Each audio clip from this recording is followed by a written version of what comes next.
ఒకటేరా? గమ్యం ఒక్కటే. ఇంజనీరింగ్ నుంచి యానిమేషన్ వరకు ఎన్నో కోర్సులతో అత్యుత్తమ విద్యను అందిస్తోంది KLH యూనివర్సిటీ.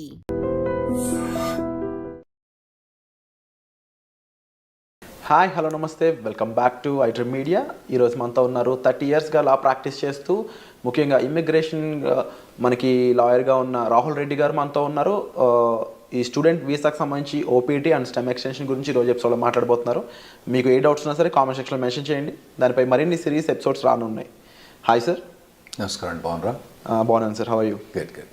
సార్, ముఖ్యంగా స్టూడెంట్ వీసా మీద ఎవరైతే వెళ్తూ ఉంటారో వాళ్ళు ఇనిషియల్ పీరియడ్లో వాళ్ళకి ఓపీటీ మీద ఇచ్చే ఈ టైం పీరియడ్ అనేది ఏ విధంగా ఉంటుందంటారు? లేటెస్ట్గా దాని మీద ఎటువంటి అప్డేట్స్ రానున్నాయంటారు? ఇప్పుడు నార్మల్గా డిగ్రీ చేసేటప్పుడు కానీ బ్యాచిలర్స్ కానీ మాస్టర్స్ చేయగానే మన పిల్లలు ఎక్కువ మంది మాస్టర్స్ పోతుంటారు కాబట్టి మాస్టర్స్ గురించి ఎక్కువ మాట్లాడదాం. మాస్టర్స్ డిగ్రీ అయిపోయిన తర్వాత వాళ్ళకు ఓపీటీ అని 1 year వర్క్ పర్మిట్ ఇస్తారండి. ఆ వర్క్ పర్మిట్ వచ్చినప్పుడు వాళ్ళు కంపల్సరీ వర్క్ చేయాలన్నట్టు. ఓకే. వాళ్ళకు ఒకవేళ జాబ్ రాకపోతే ఆ ఓపీటీ అనేది క్యాన్సిల్ అవుతుంది. వాళ్ళకు ఒక ట్రాకింగ్ సిస్టమ్ ఉంటుంది, సివిస్ ట్రాకింగ్ సిస్టమ్ అని ఉంటుంది అన్నట్టు. ఆ ట్రాకింగ్ సిస్టంలో వాళ్ళు ఇన్ఫామ్ చేయాలి, మీ ఎంప్లాయర్ ఎవరు, ఎక్కడ ఉంటున్నావు నువ్వు, ఇవన్నీ ఇన్ఫామ్ చేయాలన్నట్టు. అయితే ఆ 1 year పీరియడ్లో 90 days అన్ఎంప్లాయ్మెంట్ అలౌడ్ అండి. 90 days వరకు 90 days without employment 90 days unemployment allowed. ఒకవేళ 91 day కనుక వచ్చింది అనుకోండి, ఖతం, సివిస్ సిస్టమ్ నుంచి వాళ్ళని కిక్ అవుట్ చేసి పడేస్తారు.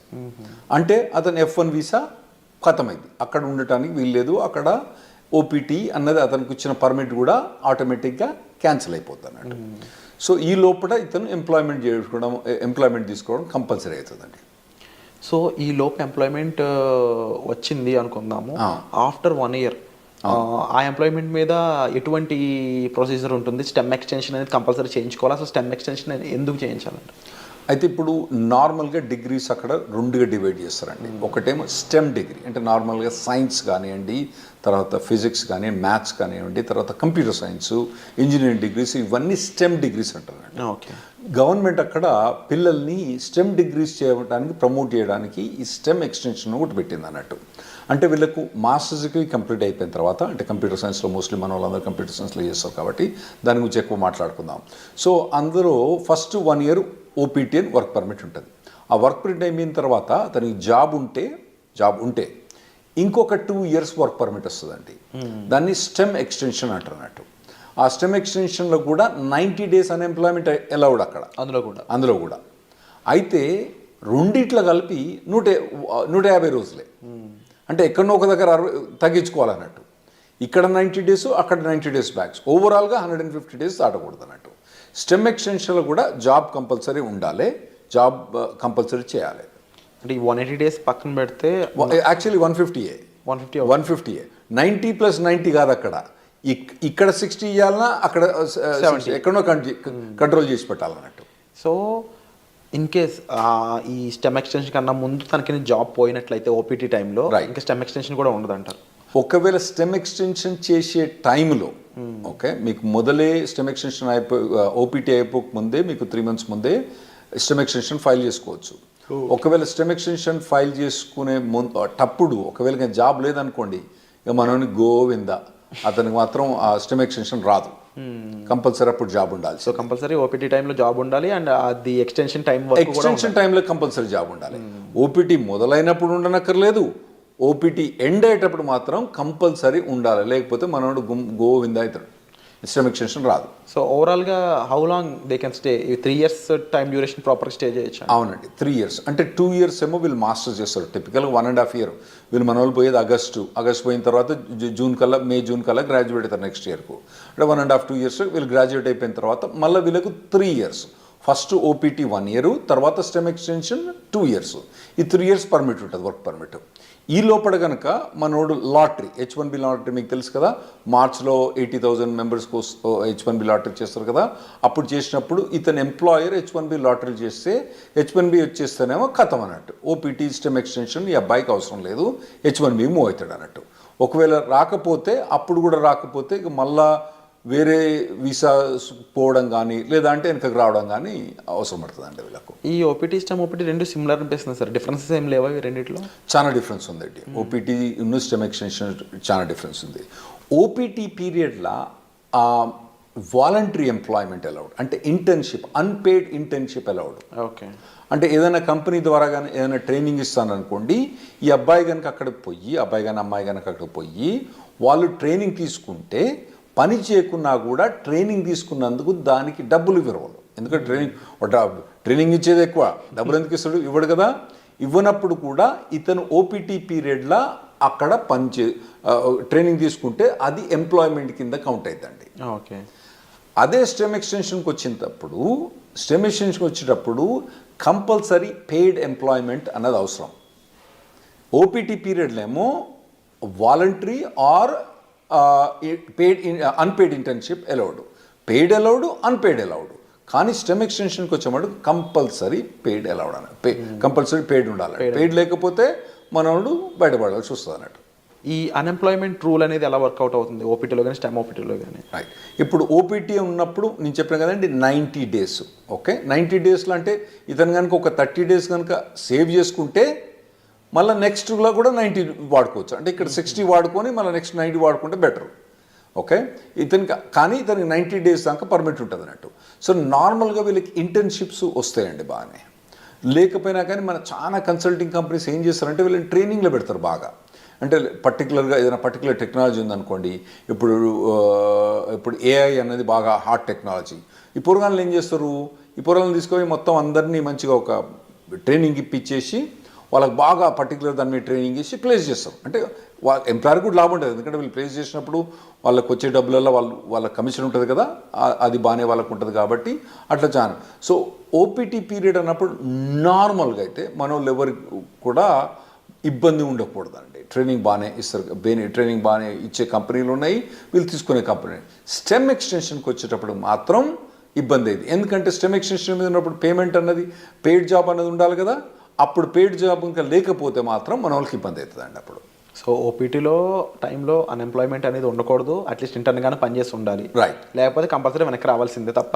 రైట్, కంపల్సరీ వెనక్కి రావాల్సిందే. సో ఈ టైంలో అంటే స్టెమ్లో కానీ ఓపీటీ టైంలో కానీ జాబ్ లేకుండా ఉన్న పర్సన్ లీగల్గా స్టే చేయడానికి ఏమైనా ఆప్షన్స్ ఉన్నాయి? అంటే నేను చెప్పినా కదండి, మొత్తం టోటల్గా 150 days అలౌడ్.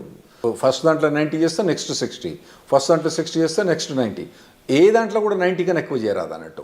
అంత మటుకు అన్ఎంప్లాయ్మెంట్ అలౌడ్.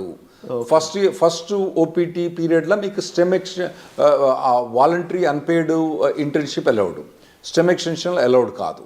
సో మీరు అన్నది కరెక్ట్. ఒకవేళ కనుక ఆ 150 days కూడా క్రాస్ అయితే అతను లీగల్ స్టేటస్ పోద్ది. ఇవన్నీ ఇన్ఫర్మేషన్ ట్రాకింగ్ ఎక్కడ ఉంటుంది అంటే సివిల్ సిస్టంలో ట్రాకింగ్ ఉంటుంది అన్నట్టు. వాళ్ళు ట్రాక్ చేస్తూ ఉంటారు అన్నట్టు. ఇవన్నీ వీళ్ళు చెప్పాలి, పిల్లలు పోయి వాలంటీర్గా నాకు జాబ్ పోయింది పోలేదని. అందులో కూడా ఇన్వెస్టిగేషన్స్ అవుతా ఉంటాయి అప్పుడప్పుడు. ఒకవేళ మనోడు జాబ్ చేస్తాడనుకోండి, జాబ్ పోయిందనుకోండి, వీడు చెప్పలేదనుకోండి, దెన్ అతనికి ప్రాబ్లం రావచ్చు. ఇంకోటి ఏంటంటే కంపెనీ కూడా ఇన్ఫార్మ్ చేస్తుంది కాలేజ్కి, అరే నాయన మా దగ్గర పనిచేస్తాడు కానీ ఇప్పుడు వీడు మా దగ్గర లేడు అని చెప్పి వాళ్ళు కంపెనీకి ఇన్ఫార్మ్ చేస్తారు, మన యూనివర్సిటీకి ఇన్ఫార్మ్ చేస్తే వీళ్ళని టర్మినేట్ అయిపోతారు అన్నట్టు. సో ఆ పీరియడ్లో ఎంప్లాయ్మెంట్ అనేది చాలా అవసరం అండి. అయితే ఈ స్టెమ్ ఎక్స్టెన్షన్లో 40 hours జాబ్ అవసరం లేదు, 25-30 hours జాబ్ కూడా చేసుకోవచ్చు. ఒకవేళ కనుక అతనికి తక్కువ జాబ్ ఏదైనా దొరికింది అనుకోండి, తక్కువ టైంలో దొరికింది అనుకోండి, స్టెమ్ ఎక్స్టెన్షన్లో ఆ 25 hours 30 hours కూడా చేసుకోవచ్చు అన్నట్టు. ఇది స్టెమ్ ఎక్స్టెన్షన్ ఫస్ట్ 1 year కాదు, తర్వాత నెక్స్ట్ 2 yearsలో. ఓపీటీలో ఇన్ కేస్ ఈ ఫ్రీ జాబే ఉంది, ఇంకా అవును నెక్స్ట్ స్టెమ్ ఎక్స్టెన్షన్ ముందు కూడా ఫ్రీ జాబే ఉంది అంటే ఓపీటీ నుంచి స్టెమ్ ఎక్స్టెన్షన్ పోయేటప్పుడు ఆ స్టెమ్ ఎక్స్టెన్షన్ జాబ్ అనేది కంపల్సరీ పెయిడ్ జాబ్ ఉండాలి, లేకపోతే యుఎస్సిఎస్ పర్మిషన్ ఇవ్వదు, స్టెమ్ ఎక్స్టెన్షన్ ఇవ్వదు.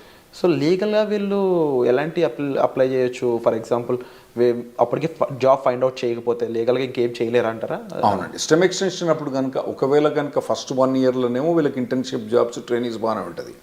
ఆ తర్వాత కనుక వీళ్ళకు ఒకవేళ కనుక పెయిడ్ జాబ్స్ కనుక దొరకకపోతే ఖతం, సో వీసా చేంజ్ అవ్వడం లాంటి ప్రొసీజర్ ఏమైనా ఫాలో అవ్వచ్చు? అవునండి, అప్పుడు వాళ్ళు B2కు చేంజ్ ఆఫ్ స్టేటస్ ఫాల్ కావచ్చు, లేదా అంటే మళ్ళీ కాలేజ్ పోయి ఇంకో మాస్టర్స్ డిగ్రీ చేయొచ్చు, మళ్ళీ లేదా అంటే డాక్టరేట్ డిగ్రీ చేయొచ్చు, లేదంటే వాళ్ళకు ఒకవేళ H4 ఆప్షన్ ఉంటే H4 చేయొచ్చు, లేదా ఇండియాకి రావాలన్నా ఇండియాకి రావచ్చు, లేదా కెనడాకి పోవన్నా కెనడాకి పోవచ్చు.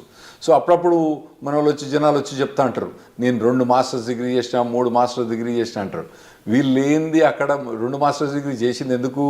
ఆడ పోయి వాళ్ళు ఏదో మాస్టర్స్ డిగ్రీ ఇంకో మాస్టర్ డిగ్రీ ఉంటే వాల్యుయేషన్ అని కాదు.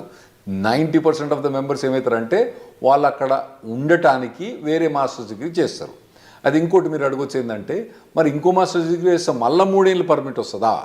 గ్రేస్ పీరియడ్స్ ఎలా ఉంటాయి అసలు? ఒక లెవెల్ ఆఫ్ డిగ్రీకి ఒక OPT, ఒక స్టెమ్ ఎక్స్టెన్షన్, ఇంకో లెవెల్ ఆఫ్ డిగ్రీకి ఒక OPT, ఒక స్టెమ్ ఎక్స్టెన్షన్. అంటే బ్యాచులర్స్ డిగ్రీకి OPT స్టెమ్ ఎక్స్టెన్షన్ ఉంటుంది, మాస్టర్స్ డిగ్రీకి OPT స్టెమ్ ఎక్స్టెన్షన్ ఉంటుంది, మళ్ళీ డాక్టరేట్ డిగ్రీ ఉంటుంది. మనోళ్ళు చాలా మంది పోయేది మాస్టర్స్ డిగ్రీకి కాబట్టి వాళ్ళు మాస్టర్స్ డిగ్రీ చేసినప్పుడు ఒక OPT, ఒకటి స్టెమ్ ఎక్స్టెన్షన్, అంటే 3 ఏళ్ళు వర్క్ పర్మిట్ ఉంటుంది. ఈ లోపల కనుక వాళ్ళకు జాబ్ పోతే వాళ్ళు మళ్ళీ వేరే మాస్టర్స్ జాయిన్ అయ్యి మళ్ళీ మాస్టర్స్ తీసుకుంటే మళ్ళీ OPT అన్నది రాదు. ఓవరాల్గా మాస్టర్స్ అంటే ఒకే OPT ఒకటే మళ్ళీ మాస్టర్ చేసి ప్రతిసారి మాస్టర్ చేసినప్పుడు OPT మళ్ళీ అది వస్తుందా? రాదు. అండ్ ఇన్ కేస్ జాబ్ వచ్చాక జాబ్ ఛాలెంజెస్ అనేవి ఏ విధంగా ఉంటాయి వీళ్ళకి? ఉంటాయండి, జాబ్ ఛాలెంజెస్ బాగా టఫ్గా ఉంటాయి. ఎందుకంటే వీళ్ళు నార్మల్గా కన్సల్టింగ్ కంపెనీ ద్వారా పోతారు కాబట్టి వీళ్ళకి జాబ్ డ్యూటీస్ హెవీగా ఉంటాయి, జాబ్ ఛాలెంజెస్ ఉంటాయి. నేను నార్మల్గా స్టూడెంట్స్కి ఏం చెప్తా అంటే, ఇక్కడ మీరు ఇంజనీరింగ్ చేసేటప్పుడు, ఇండియాలో ఇంజనీరింగ్ చేసేటప్పుడు మీరు ఇంటర్న్షిప్స్ చేయండి. వేరే కంపెనీస్లలో, సాఫ్ట్వేర్ కంపెనీస్లో ఇంటర్న్షిప్ చేయండి. ఇక్కడ నాకు తెలిసి ఇక్కడ చాలా software companies they are ready to take ఈ ఇంటర్న్స్ తీసుకుంటాను రెడీ ఉంటారండి. ఇంటర్న్షిప్ చేయండి, తర్వాత పర్టికులర్గా ఏ సాఫ్ట్వేర్ మీద కానీ ట్రైనింగ్ చేయండి, మోడల్ ప్రాజెక్ట్స్ చేయండి. ఇటువంటివన్నీ మీరు ఫస్ట్ ఇయర్ నుంచి చేసుకుంటే రావాలన్నట్టు. అంటే ఎలాంటి ఇండస్ట్రీస్ మోస్ట్లీ OPTని స్టెమ్ని ఎక్కువ రిక్రూట్ చేసుకుంటాయంటే? ఇప్పుడంటే మన వాళ్ళందరూ ఐటీలో పోతుండ్రు కాబట్టి ఐటీ ఇండస్ట్రీ గురించి మనకు ఎక్కువ ఉంటాయి. అంటే వేరే ఇండస్ట్రీ అంత మెచ్యూర్ కాలే. ఇప్పుడు వేరే మెకానికల్ ఇంజనీర్ కానీ, సివిల్ ఇంజనీర్ కానీ వీళ్ళకి పోతే వీళ్ళకు OPT మీద జాబ్ కానీ, మెకానికల్ ఇంజనీర్ వాటి మీద OPT స్టెమ్ ఎక్స్టెన్షన్ చాలా కష్టమైంది అబ్బాయిలకు వాళ్ళకు. అదే ఐటీలో పోయిన వాళ్ళకి ఏంటంటే వీళ్ళకి ఒక పాత్వే ఉన్నది ఆల్రెడీ. చాలా మట్టుకు జాబ్ ఆపర్చునిటీస్ బాగానే ఉన్నాయి. కాకపోతే మన పిల్లలు ఏం చేయాలంటే మొదటి నుంచే వీళ్ళు ట్రైన్ కావాలి. ఏదైనా పర్టికులర్ టెక్నాలజీ ఎంచుకొని వీళ్ళు ఫస్ట్ ఇయర్ బ్యాచిలర్స్ డిగ్రీ కానీ, సెకండ్ ఇయర్ బ్యాచిలర్స్ డిగ్రీ కానించి అప్పటి నుంచి ఏదైనా టెక్నాలజీ ఎంచుకొని పోవాలి. తర్వాత ఏంటంటే మధ్యలో టెక్నాలజీ చేంజ్ అయిందనుకోండి, చేంజ్ కావాలి దానికి టెక్నాలజీ. ఎందుకంటే టెక్నాలజీ ఎంత ఫాస్ట్గా చేంజ్ అయిందంటే ఆర్టిఫిషియల్ ఇంటెలిజెన్స్ ఏంటంటే 3 ఏళ్ల కింద దాని పేరేం లేదు, నవిడియా పేరేం లేదు. ఇప్పుడు అది number 1 company in the world అయిపోయింది. సో అట్లా టెక్నాలజీస్ అన్ని ఇప్పుడు అందరూ ఎవ్వరు కూడా ఆర్టిఫిషియల్ ఇంటెలిజెన్స్ అంటున్నారంటూ. అది కొన్ని కంపెనీస్ పనిచేస్తూ చెప్తారు, మాకు అసలు ఆర్టిఫిషియల్ ఇంటెలిజెన్స్ అవసరం లేదు, కానీ మా కంపెనీలో ఎందుకు హైర్ చేస్తున్నారో లేదు, వాడు రెజ్యూమ్ మీద ఆర్టిఫిషియల్ ఇంటెలిజెన్స్ బెటర్, వానికి ఒక ఏదైనా కోర్సు కానీ, ఏదైనా ఒక 5 months ఎంప్లాయ్మెంట్ కానీ, ఇంటర్న్షిప్ కానీ ఉంటే తీసేసుకుంటారు మా దగ్గర అని చెప్తాను వాళ్ళు. సో అటువంటి హాట్ టెక్నాలజీస్ ఉన్న వాళ్ళు వీళ్ళు చూస్ చేసుకోవడం బెటర్. కాకపోతే కొద్దిగా మొదటి నుంచి కూడా ఒకవేళ, ఎందుకంటే ఇప్పుడు AI అంటున్నారు, అంతకుముందు డేటా సైన్స్ అన్నారు, రేపు ఇంకోటి అంటారు. సో ఇటువంటి ఏ ఒక్క టెక్నాలజీ కూడా ఒక పర్సన్ ట్రైన్ అయితే ఆ టెక్నాలజీ మారినప్పుడు ఈజీగానే అడాప్ట్ అయిపోతారు. నువ్వు ఉట్టిగానే కూర్చొని 4 ఏళ్ళు ఏం పని చేయకుండా, ఆ తర్వాత నువ్వు మాస్టర్స్ డిగ్రీ చేసేటప్పుడు కూడా ఏం ట్రైనింగ్ తీసుకోకుండా చక్కగా నువ్వు పోయి మాస్టర్ డిగ్రీ అయిపోయిన తర్వాత నువ్వు OPTకి పర్మిషన్ ఇచ్చి ఆడ పోయి జాబ్ ఏమంటే అప్పుడు కష్టమైంది. ఇప్పటి నుంచి మీరు బిల్డప్ చేసుకుంటూ పోవాలన్నట్టు. ఇవి చాలా కాంపిటేటివ్గా ఉంటాయి OPT స్టెమ్లో కూడా. అట్ ది సేమ్ టైం మీరు ఈ డౌన్ టర్న్స్, ముఖ్యంగా లే ఆఫ్స్ కానీ అవి ఎంత ఇంపాక్ట్ చేస్తాయంటారు OPT వాళ్ళని? బాగుంటాయి, OPT మీద ఇంపాక్ట్ బాగుంటుంది. ఫస్ట్ ఒకటి మీరు అర్థం చేసుకోవాలి, శాలరీస్ ఎట్లున్నాయి వీళ్ళవి. US శాలరీస్ 80 లక్షలు 90 లక్షలు ఉన్నది. ఏది OPT స్టెమ్ ఎక్స్టెన్షన్ కూడా 80 లక్షలు 90 లక్షల నుంచి మొదలైతే వాళ్ళకి శాలరీస్. సో మనకి ఇక్కడ ఇండియాలో ఏంది, మీరు పెద్ద పెద్ద కంపెనీలు పోయినా అనుకోండి, అది వెరీ సర్ప్రైజ్. గూగుల్ అటువంటి కంపెనీస్లలో, అంటే నేను పర్టికులర్ గూగుల్ అని చెప్పాను, వేరే కంపెనీస్లో శాలరీ చూస్తే వాళ్ళకి ఏంది నెలకు 30,000, నెలకు 25,000, అంటే దాదాపుగా 4 లక్షలు 5 లక్షల ప్యాకేజ్ కూడా మా ఎక్కువ ఇక్కడ. ఏది ఎంట్రీ లెవెల్లో. అక్కడ 80 లక్షల నుంచి 90 లక్షల దాకా ప్యాకేజ్ ఉంది అక్కడ. అయితే అట్లా ప్యాకేజ్ ఉన్నప్పుడు ఇక్కడ వీనికేమో 5 లక్షలు వస్తా అంటే నీకు ఆడేమో 80 లక్షలు ఇస్తాను అంటే నీ పెర్ఫార్మెన్స్ ఎట్లా ఉండాలి? You have to be at least 10 times better than the guy who's working here. నువ్వు ఉన్నావా లేదా 10 times? లేనప్పుడు నువ్వు షార్ప్మెంట్ స్కిల్ చేసుకోవాలి. నువ్వు అట్లా ఆలోచించాలి. ఇక్కడ వచ్చినానికేమో 5 లక్షలు, నీకేమో 80 లక్షలు. అంటే నీది కనీసం 10 రెట్లు ఎక్కువ ఉండాలి నీ పెర్ఫార్మెన్స్. అంటే 10 రెట్లు ఎక్కువ ఉండాలంటే నువ్వు షార్ప్ అని చేసుకోవాలి. Unit be fit for it. అక్కడ పోయి నేను మాస్టర్స్ అయిపోయిన తర్వాత అప్పుడు నేను నేర్చుకుంటా అంటే ఇప్పుడున్న పరిస్థితిలో మాత్రం నడవదు.